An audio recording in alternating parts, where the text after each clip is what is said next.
નમસ્કાર મિત્રો, આજે ગાંગીએ આ દુશ્મન સેનાપતિને હરાવી દીધો છે અને તેનું વધ્યું ઘટ્યું સૈન્ય પણ ત્યાંથી પોતાના જીવ બચાવીને ભાગી જાય છે.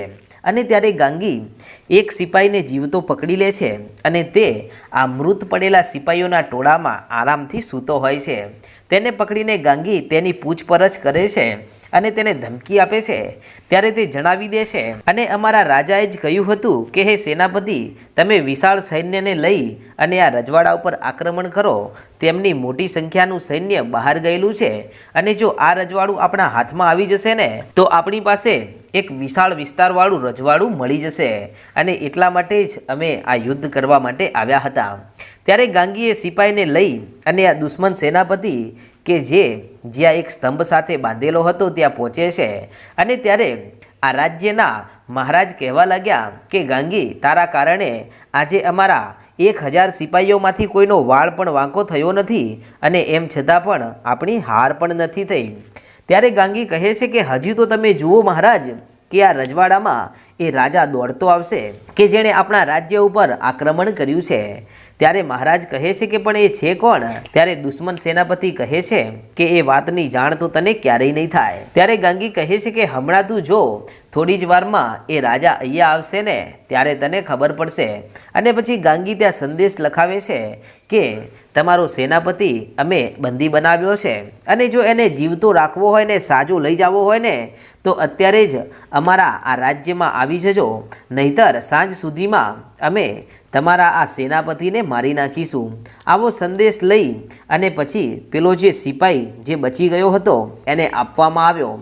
અને પછી ગાંગી કહે છે કે આ જ સિપાહી એ જ રજવાડામાં સંદેશ લઈને પહોંચશે અને એ સંદેશમાં નીચે ગાંગીએ એવું પણ લખાવ્યું છે અને જો સાંજ સુધીમાં એ રાજા જો આ એના સેનાપતિને છોડાવવા નહીં આવે ને તો આવતીકાલની વહેલી સવારે તારા ઉપર યુદ્ધના મોરચા મંડાશે અને હું ગાંગી એકલી જો તારા વિશાળ સૈન્ય ઉપર ભારે પડતી હોય તો પછી હે રાજા એટલો વિચાર કરી લે, તારા રજવાડાનો નાશ થવામાં ઘણો સમય બચશે નહીં.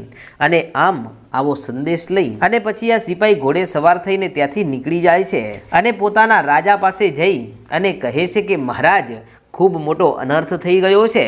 ત્યારે રાજ દરબારમાં બેઠેલા મહારાજ ઊભા થઈને કહે છે કે શું થયું સિપાહી, આમ આટલા બધા ઘાયલ અવસ્થામાં કેમ છો અને તમે ગભરાયેલા કેમ છો? ત્યારે સિપાહી એટલું કહે છે કે મહારાજ, આપણી વિશાળ ફોજની હાર થઈ છે અને સામે 1000 સિપાહીઓની જીત થઈ છે.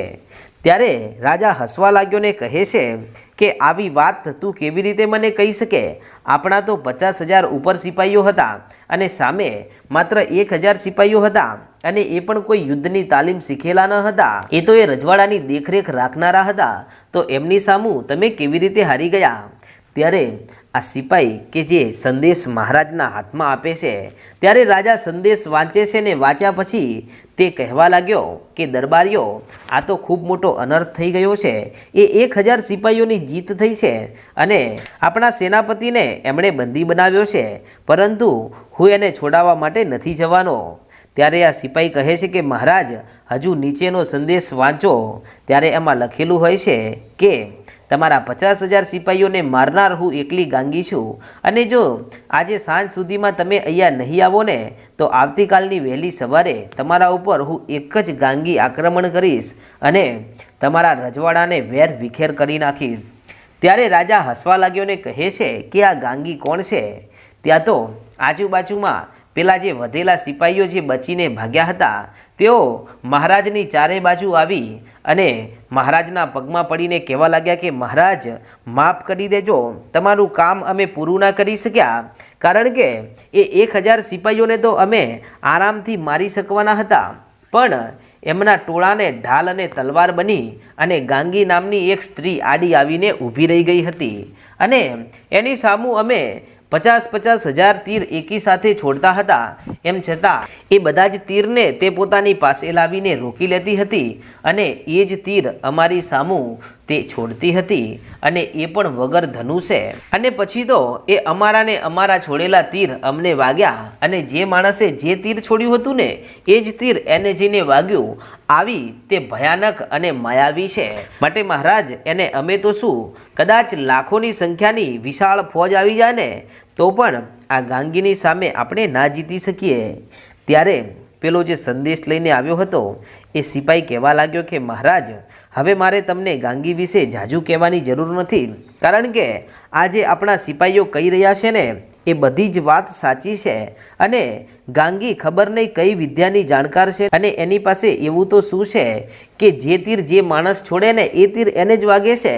અને મહારાજ, જ્યારે 50,000 સિપાહીઓએ એકી સાથે તીર છોડ્યા ને ત્યારે મને એમ થયું કે મારે તીર નથી છોડવું, કારણ કે આમ પણ 1,000 સિપાહીઓ પાછળ આટલા બધા તીર બરબાદ કરવાની શી જરૂર. અને ત્યારે ગાંગી આડી આવી અને બધા જ તીર પાછા એમના એમ 50,000 સિપાહીઓને વાગ્યા અને હું ત્યાં વચ્ચોવચ્ચ ટોળામાં હતો એમ છતાં હું બચી ગયો. અને ત્યારે એણે મારી પાસે આવીને એમ પણ કહ્યું કે તે મને સામેથી તીર નહોતું માર્યું ને એટલે તું બચી ગયો છે, નહીતર તારા પણ રામ રમી જાત. અને ત્યારે મહારાજ વિચારમાં પડી ગયા કે આવી તો કેવી સ્ત્રી છે કે તે આટલી બધી ભયાનક માયાવી વિદ્યા જાણે છે. હવે તો મારે એ રજવાડામાં જવું પડશે અને જો ભૂલથી પણ હું ત્યાં નહીં જઉં ને તો એણે જો આપણા રાજ્ય ઉપર આક્રમણ કર્યું ને તો આપણે કોઈ બચી નહીં શકીએ. અને પછી તો મહારાજ પોતાના ખાસ વફાદાર માણસોને સાથે લઈ અને ઘોડે સવાર થાય છે અને તેઓ ઘોડાને દોડાવી અને પહોંચે છે આ ગાંગીએ જ્યાં આ દુશ્મન સેનાપતિને બંદી બનાવ્યો હતો એ રજવાડામાં આવે છે અને દ્વાર ઉપર આવીને કહેવા લાગ્યા કે અમે આ રજવાડામાં જવા માગીએ છીએ, અમને જગ્યા આપો. ત્યારે મહારાજ સુધી આ વાત પહોંચે છે કે તમારો દુશ્મન રાજા આવ્યો છે, તમે કહેતા હોય તો એને અંદર આવવા દઈએ. ત્યારે આ બાજુ ગાંગી કહે છે કે એને અહીંયા આવવા દો.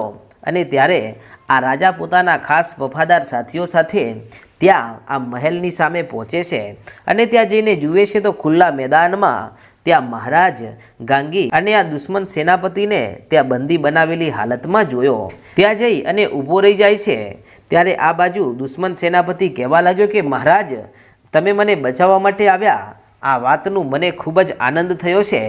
ત્યારે મહારાજ કહે છે કે દુષ્ટ તને બચાવવા નથી આવ્યો, પણ મેં સાંભળ્યું છે કે કોઈ ગાંગી નામની સ્ત્રી છે ને તેણે આપણા 50,000 સિપાહીઓને એક જ ક્ષણભર વારમાં મારી નાખ્યા છે.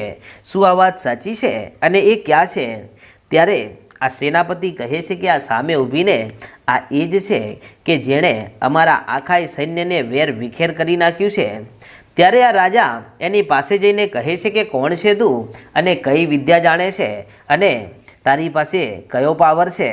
ત્યારે ગાંગી એટલું કહે છે કે મારી પાસે જે હોય તે, પરંતુ તમે આવા ભોળા રજવાડાના રાજા ઉપર આક્રમણ કરી અને શું સાબિત કરવા માગતા હતા? તમારે તમારો વિસ્તાર વધારવો છે ને, તો હવે આવતીકાલે જુઓ, તમારા વિસ્તાર અને તમારા રાજ્યને નાબૂદ કરી નાખીશ. ત્યાં તો રાજા ગભરાણો અને ત્યાં હવે આ રજવાડાનો રાજા આવીને કહેવા લાગ્યો કે દુશ્મન રાજા, તારે જો મારી સાથે યુદ્ધ કરવું જ હતું ને તો મને જાણ તો કરવી હતી, પરંતુ તમારામાં કપટ ભરેલું છે, કારણ કે મારું સૈન્ય જ્યારે બહાર ગયેલું હતું ને એ બહાર ગયેલા સૈન્યનો ફાયદો ઉઠાવી અને તમે અમારા રાજ્ય ઉપર આક્રમણ કર્યું એને જીતવા માટે. પરંતુ તમને ખબર ન હતી કે અમારા રજવાડામાં ગાંગી પણ રહે છે અને આ ગાંગી ખાલી એક જ છે. એમ છતાં તમારા 50,000થી ઉપરના સિપાહીઓના ટોળાને વેર વિખેર કરી નાખ્યું છે અને આ તો તમારા સેનાપતિને એટલા માટે જીવતો રાખ્યો છે કારણ કે અમે એ જાણવા માગતા હતા કે અમારો દુશ્મન કોણ છે અને આજે અમારો દુશ્મન પણ સામે આવી જ ગયો છે. માટે હે દુશ્મન રાજા, બોલ, હવે મારી સાથે યુદ્ધ કરવું છે, કારણ કે આવતીકાલની વહેલી સવારે મારું વિશાળ સૈન્ય પાછું આવી રહ્યું છે, કારણ કે એમને સંદેશ મળી ચૂક્યો છે કે અમારા રાજ્ય ઉપર કોઈકે ચડાઈ કરી છે અને એ સૈન્ય આવતીકાલની વહેલી સવારે આવી જવાનું છે. બોલ રાજન, હવે યુદ્ધ કરવું હોય તો બોલ.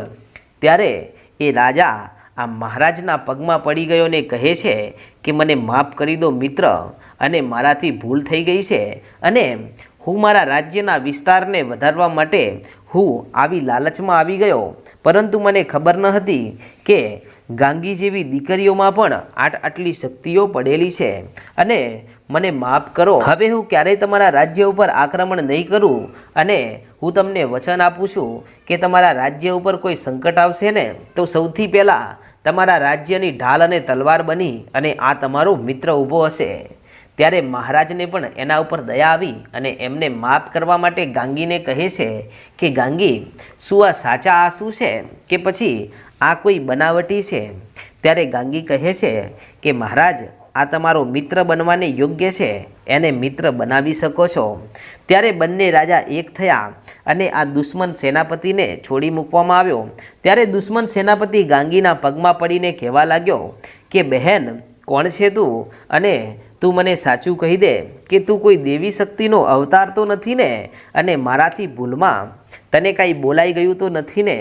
ત્યારે ગાંગી હસવા લાગીને કહે છે કે હું કોઈ દેવી શક્તિનો અવતાર નથી, પરંતુ મને તો મારા બાબાએ અમુક વિદ્યાઓ શીખવાડી છે અને એ વિદ્યાનો ઉપયોગ હું ધર્મના કામમાં કરું છું. અને જે માણસ ધર્મના બાજુ હોય છે ને, તો હું પણ એની સાથે રહું છું. પછી ભલે ને તે એકલો હોય કે પછી તે કોઈ ગરીબ હોય કે કોઈ અમીર હોય, પણ જે સાચો ધર્માત્મા છે ને એની સાથે જ હું રહું છું. અને આમ આટલું કહી અને પછી તો આ સેનાપતિ પોતાના રાજાને કહે છે કે મહારાજ, આપણે ગાંગીને આપણા રજવાડામાં લઈ જઈએ, કારણ કે એકવાર આપણા રજવાડામાં આવશે ને તો આપણને ખબર તો પડે કે આપણા રજવાડામાં કોઈ તકલીફ જેવું છે તો નહીં ને. ત્યારે આ રજવાડાનો રાજા કહે છે કે તમારી વાત જે હોય તે એ કાલે કહેજો, પરંતુ તમે મારા મિત્ર બન્યા છો તો આજની રાત તમારે મારા રજવાડામાં રોકાવાનું છે અને અમારા રજવાડાની મહેમાનગતિ તમે સ્વીકાર કરો. અને આવતીકાલે તમારે અહીંયાથી જવું હોય તો તમે જઈ શકો છો. બાકી મિત્રને જો અડધી રાત્રે ઘરે પાછા મોકલીએ ને તો મારી મિત્રતા ઉપર કાળું કલંક લાગે. ત્યારે બંને રાજા એકબીજાના હાથમાં હાથ લઈ અને મહેલ તરફ ચાલવા લાગ્યા. અને પછી શું ઘટના બને છે તેનો ઇતિહાસ આપણે આગળના ભાગમાં જોશું. અને તમે આપણી ચેનલ પર પહેલીવાર આવ્યા હોય તો આજે જ આપણી ચેનલ રાજા મેલડીને સબસ્ક્રાઈબ કરી નાખો. જય માતાજી.